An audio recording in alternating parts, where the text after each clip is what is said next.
Welcome back to the Course Creation Incubator. I'm Gina Onativia, online course coach and consultant. And as always, my outcome for this podcast is to get you fired up for your course creation. Now, I know so many aspects of life can get in the way when you're trying to build your online course. Finding the time to do it.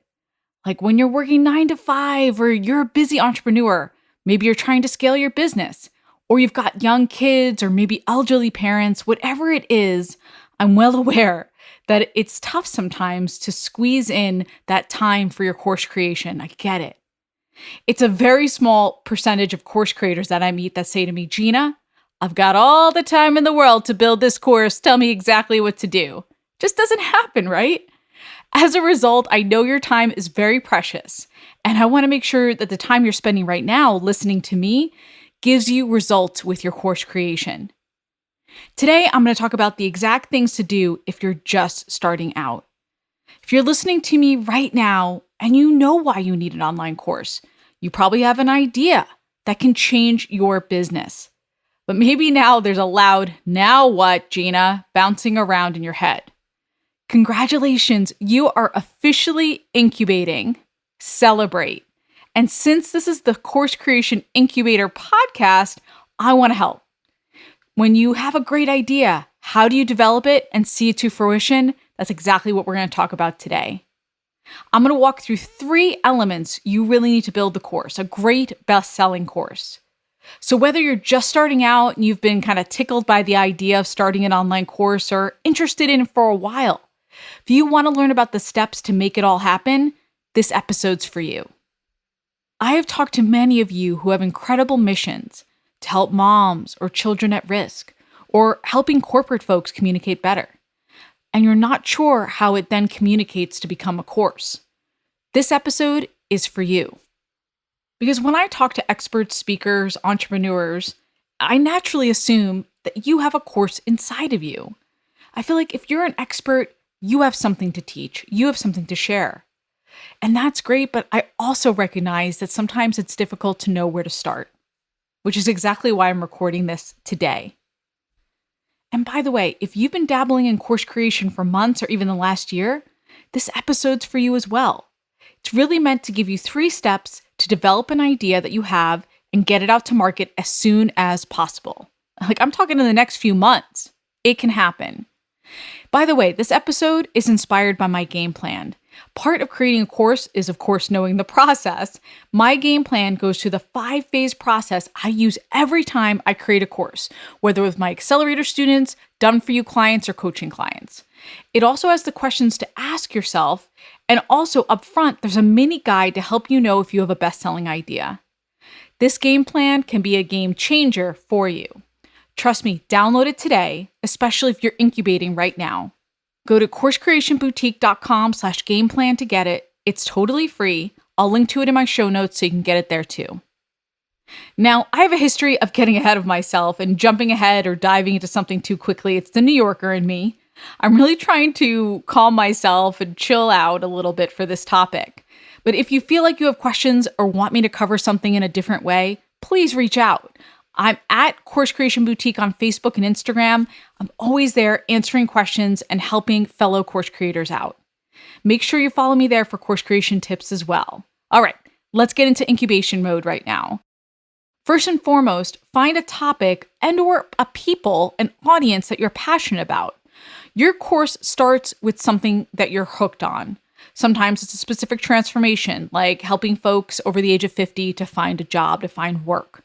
Sometimes it's about helping a specific group of people, like student athletes or busy, stressed out nurses. It doesn't matter as long as you're delivering a result. By the way, in my book, it's not enough just to be passionate about something in a vacuum. You've had to share your transformation with someone or seen it yourself. It's about getting results. For example, my husband has been talking about rebuilding electric motorcycles for years. I know he can do it. But until he gets a result and he finishes that bike in the garage, if you know what I'm saying, ladies, and he gets a system down for it, I'm not going to let him create a course, right? Because he needs to get a result, even if it's with himself, first and foremost. This is where you're making sure that you're validating your course and that this idea really leads to a transformation. You're either getting results for yourself or results for someone else. But you've likely made money off this idea in some way. It could be a few $100s, thousands of dollars, even tens of thousands of dollars. I've talked to some very successful people who were saying, I've been doing this for years. I never thought about putting out a course until now. At this point, you've established yourself as the expert. And I'm going to sidebar here real quick, so stay with me. This is where imposter syndrome usually comes into play. If someone comes up to me and says, I'm feeling a little bit of imposter syndrome right now, Gina, I don't know if I can or should do this, my first question to them is, tell me about your results.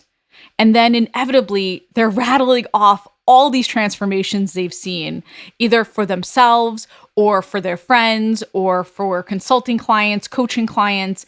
That's the argument against imposter syndrome. No one can argue with results that you have transformed someone or yourself. You have created a system that delivers. That's the fight against imposter syndrome. Then I say to them, well, forget about imposter syndrome. You are the expert here. You've established this. And then another sidebar. Oh, wow. We're a sidebar within a sidebar. Okay, stay with me. You might see success in a bigger area, but then want to drill down. I see that a lot of times too, and we've talked about niching down as part of this podcast and really getting into your sweet spot with your market. For example, I've got an accelerator student who wants to help women who have offline mommy businesses go online. But the original idea was too big, right? There's a lot of ideas to get online, and she didn't want to develop a business in a box. So we drilled down and realized that the first step, which she really wants to deliver for them, is to teach these moms about building their first website and the importance of that. And this course creator has already seen results in building websites, so it makes it a wonderful niche and deliverable for her. I love that. And that's what we're aiming for when it comes to validation. You don't have to promise the world, right? You have to just promise a specific transformation. Okay, going back to that step one that I covered a few minutes ago, the first thing you need as a reminder is that passion, creating a course about something or someone that you truly believe in, that you're going to do it for the long term, that you're going to endure with it, you're passionate about it. The second step, identify the pulse of your ideal audience. This is going back to knowing who you really are serving. So one, you have to have a pulse of who your ideal student is and truly define them. Sometimes I feel like I talk to course creators and they say, oh, this person is a father of two and he works 9 to 5, and then they stop there. Feels kind of vanilla. Feels like we don't really know this person. But as soon as we give him a name, let's call him Dan, and drill down from there, the ideal student comes alive. Then we talk about his frustrations. We talk about what he's going through day to day, what his hopes and dreams are, what he's really looking for in life and in business and with his family. And then everything changes. Then you can develop a course that Dan is going to want to buy. So if you feel like you're speaking in broad strokes, please drill down. Know your audience, know what their pulse is, the pain points really are, and the challenges that they're going through, and what they really want out of life. What is the next 3 months, 6 months, 12 months going to look like? What do they want it to look like? Where do they feel stuck? Where do they have limiting beliefs that keeps them where they are? And how are you going to make those shifts that they really want? You want to know what's critically important to them versus what you feel is critically important to them, right? This is where you're serving your audience and figuring that out. You're interviewing them. You're talking to anyone who will listen. I've got another accelerator student who on Friday sent me this incredible spreadsheet of all the different questions he's asked his student athletes. That's his niche.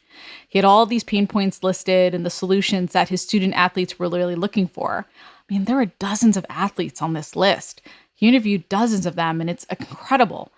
And look, I'm not saying you have to interview dozens of ideal clients, but what I'm saying is that this guy, this accelerator student, really has his audience dialed in because he's done his homework. Now, I want you to do the work as well. Get the pulse of your audience, however you want to do that. And then take that extra step of creating a spreadsheet or whatever way you want to organize that information so you can have it at a glance. This really helps with validating your idea and understanding the pulse of what your audience is going through. In fact, for every step I mentioned here, I want you to create a brief or a document to support it. So for step 1, you can write down the results that you've seen, the transformations you've had. Paint a picture of what you were like or they were like before, and what's happened. What are the results they've seen? What's different? What's possible now? They can become testimonials for you two for the future. I also want you to write down your audience's pain points, the challenges they're facing. This is the pulse, right? This is step 2. What do they wake up worrying about? What's a solution that you're uniquely looking for that you can give them? Then make a grid of all that information so you can refer back to it while you're creating your course, you're creating your content, any pieces that ultimately serve your student. Then the last step, step 3, is to create a framework for your transformation of results. This is one of the most critical steps because I have course creators coming up to me all the time. They have an idea or they've seen success in an area, like they're an incredible badass expert, and they say, well, I just want to talk about these 7 or 8 things. But I tell them to take a step back and explain the process behind what makes you a badass in that area, or the process that got you the results. What patterns do you see when you're giving out solutions? What's the step-by-step process? Because that's what people are really paying for when it comes to your online course. Because if you don't have a step-by-step process, you're just putting out free content, just some random free content, instead of giving them a system to get results, to get to a transformation. This is where you really want to think through your system. You don't want to give them tips to feel better about their life or feel better about their business. You want to give them a comprehensive system. For example, say your bread and butter is teaching fitness instructors how to bring their businesses online.